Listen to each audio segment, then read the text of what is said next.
Segundo de Samuel, capítulos 12 y 13. En el capítulo 12, Natán el profeta, confronta a David con su pecado. David, aunque tenía una convicción de pecado porque lo dice en sus salmos, él no confiesa su pecado, él no hace nada delante de Dios. Así que Dios en su misericordia le envía a un hombre para confrontarlo. Siempre que Dios envía a alguien para confrontar nuestro pecado es por amor y misericordia a nuestra alma. Aunque algunos reaccionan negativamente, se van de las iglesias, dicen que los están juzgando. No, Dios siempre por amor los confronta. Y en esta ocasión, en el capítulo 12, manda a Natán a confrontar a David. De los versículos 1 al 4, Natán usa una parábola para poder confrontar a David. De los versículos 5 al 6, David condena el cruel hombre de la historia de Natán.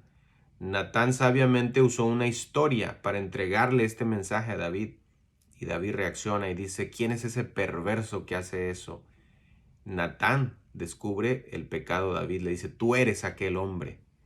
De los versículos 10 al 12 se nos dice el castigo que va a recibir David. Ya Natán lleva el castigo. Dios prometió que desde ese día en adelante David conocería la violencia y el derramamiento de sangre entre los miembros de su familia, específicamente sus hijos. He aquí yo haré levantar el mal sobre ti de tu misma casa. Tomaré tus mujeres delante de tus ojos y las daré a tu prójimo. Así como David violó a una mujer de otro hombre, así Dios permitiría que sus mujeres sean violadas, pero en público. Tremendo, ¿no? Todos los pecados tienen consecuencia. En el versículo 13 se ve el arrepentimiento de David. Llama la atención que son solo 3 palabras. Pequé contra Jehová. Pequé contra Jehová. Pero si usted ve bien esas palabras, tienen todo lo que un corazón arrepentido pueda decir. Acepta el pecado, no da excusas, no dice sí, pero, no dice pecamos, él dice pequé. Y él, aunque pecó contra Urías, pecó contra Betsabé, pecó contra sus propios hijos y su pueblo, él reconoce que pecó contra Jehová. De los versículos 13 y al 14 se nos dice que Dios perdona el pecado, pero las consecuencias inmediatas del pecado que venían era que el hijo que iba a nacer morirá. De los versos 15 al 23 se nos habla de la muerte del hijo de David. Esto ilustra un principio importante. Incluso cuando el pecado es perdonado, se debe pagar un precio. Muchas veces tenemos que cosechar lo que hemos sembrado.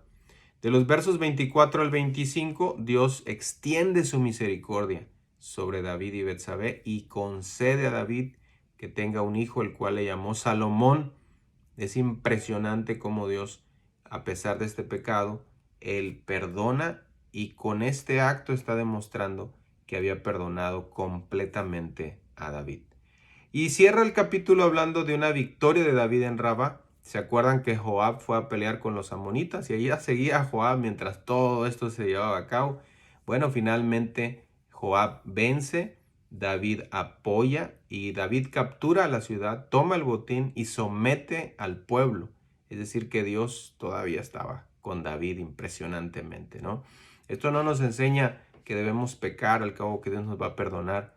Esto nos enseña las terribles consecuencias que trae el pecado, ya que después de este pecado David ya no pudo vivir en paz nunca por la guerra que vamos a ver en los siguientes capítulos. De hecho, el capítulo 13, el que sigue, es precisamente una historia entre sus hijos, Amnón, Tamar y Absalón. De los versos 1 al 22 se nos dice que se nos narra que de la horrenda historia de una violación. Es decir, Amnón era hijo de David, ¿sí? Pero este era nacido de una esposa, a Ionam Jezreelita. Al ser primogénito, Amnón era el príncipe heredero.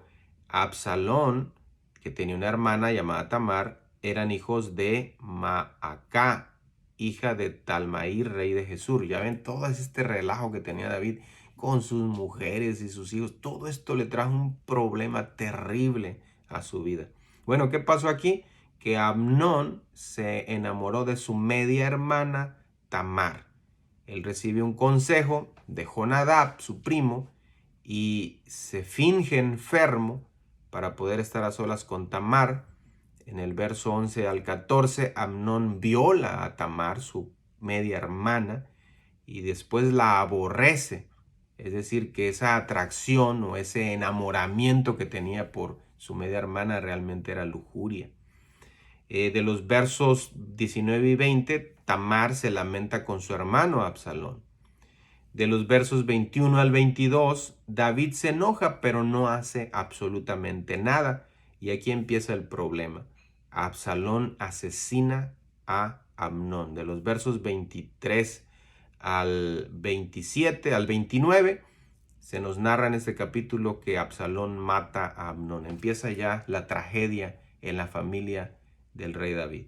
Y de los versos 30 al 36, David se entera de ese asesinato, David se entristece, pero lo mismo, no hay ninguna corrección hacia Absalón, no hay nada absolutamente, David no hace nada.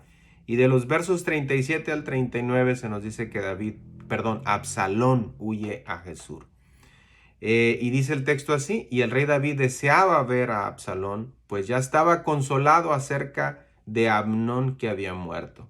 Después de 3 años, ya el dolor de la muerte de Amnón ya había pasado. Sin embargo, David no había hecho nada con Absalón, no le había corregido, no había hablado de él, de esta maldad. Simplemente decía que tenía dolor por Absalón, que deseaba verlo. Es decir, la misma indulgencia que tuvo con Amnón se repite también con Absalón. Y es que David no tuvo una esposa y una familia para poder entender el rol de un padre, de una familia. Y además este ya era el resultado del pecado que había cometido.